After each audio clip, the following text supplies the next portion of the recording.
sommes tout à côté de la Tronquière, à la Bastide du Haumont. C'est le point culminant du Lot. Et nous avons juste en dessous de nous le Cantal et la région Auvergne. On voit en face de nous le plomb du Cantal et Aurillac, qui est la grande ville la plus proche, qui est à 45 km. Derrière vous, vous avez Figeac, qui se trouve à peu près 30-35 km.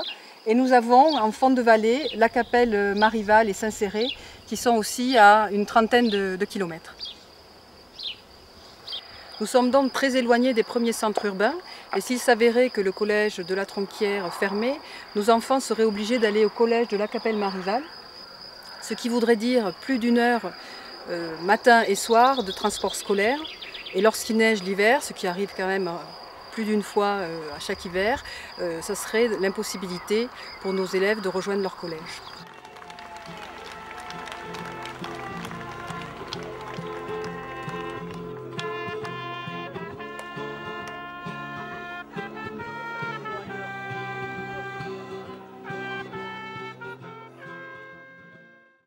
Vous êtes nombreux, il faut continuer, Serge a tout à fait raison, on a pu voir que d'autres combats ont été gagnés alors que beaucoup croyaient qu'ils étaient perdus. Il ne faut surtout pas se relâcher par rapport à ce qui peut nous être proposé, rester solidaires et nous battre tous ensemble pour essayer de maintenir ce qui doit l'être et non pas ce qui peut l'être.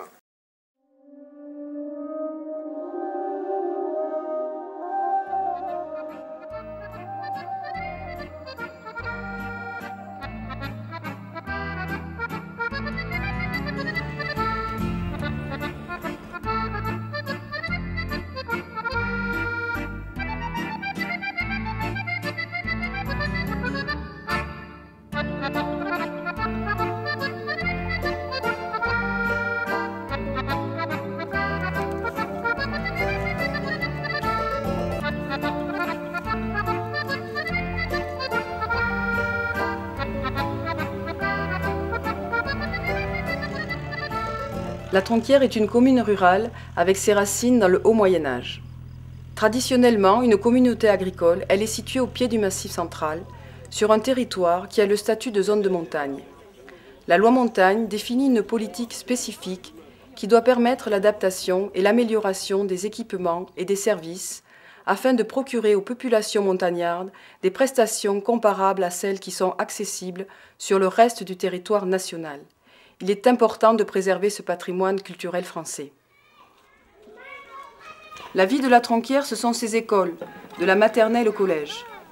Les enfants sont comme le sang du village, ils gardent le village vivant et passionné.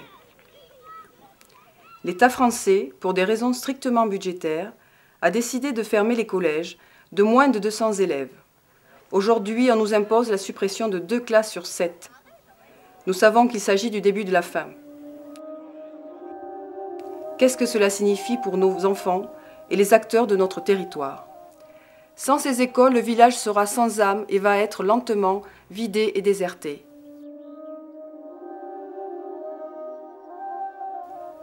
Aidez-nous à protéger nos territoires isolés qui sont autant de territoires précieux.